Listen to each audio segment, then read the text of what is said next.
বিয়ে থেকে মধুচন্দ্রিমা, সোশ্যাল মিডিয়ায় কুৎসা, বড় পদক্ষেপ নিলেন দিলীপ ঘোষের স্ত্রী রিঙ্কু।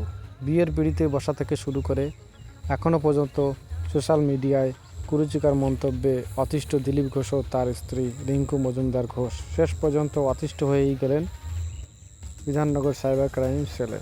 জানিয়ে এলেন অভিযোগ। কটাক্ষের শিকার, বিয়ের পিঁড়িতে বসা থেকে শুরু করে এখনও পর্যন্ত সোশ্যাল মিডিয়ায় কটাক্ষের শিকার হয়েছেন রিঙ্কু আর দিলীপ। তবে এতদিন তারা সেসব বিষয়ে তেমন গুরুত্ব দেননি, কিন্তু সম্প্রতি তারা মধুচন্দ্রিমায় গিয়েছিলেন। সেখানের কিছু ছবি পোস্ট করেছিলেন রিঙ্কু, কিন্তু সেই ছবি ধরে দম্পতির উদ্দেশ্যে কুরুচিকর মন্তব্য করেন দুই নেটিজেন।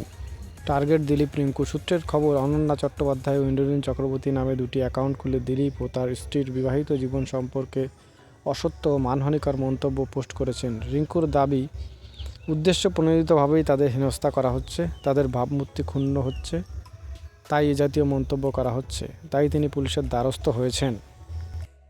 দিলীপের মন্তব্য, দিলীপ ঘোষ বলেছেন, অনেক দিন ধরেই এগুলি চলছে, বেশ কয়েক মাস ধরেই তারা এই জাতীয় কুৎসার মুখোমুখি হয়েছেন।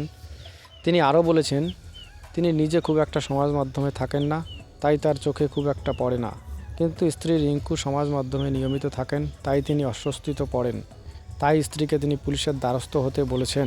মৃত ছেলেকে নিয়েও পোস্ট, দিলীপ ঘোষ জানিয়েছেন 18 এপ্রিল তারা বিয়ে করেছেন। সেই সময় তাদের বিরুদ্ধে কুরুচিকর মন্তব্য করা হয়েছিল। মে মাসে রিঙ্কু পুত্র সৃঞ্জয়ের মৃত্যু হয়, সেই সময়ও তাদের কাঠগড়ায় তোলা হয়েছিল। এবারও তারা সম্প্রতি বেড়াতে গিয়েছিলেন, তাই নিয়েও কুৎসা হয়েছে। সেই সবের বিরুদ্ধেও সরব হলেন দিলীপ আর রিঙ্কু। ধন্যবাদ।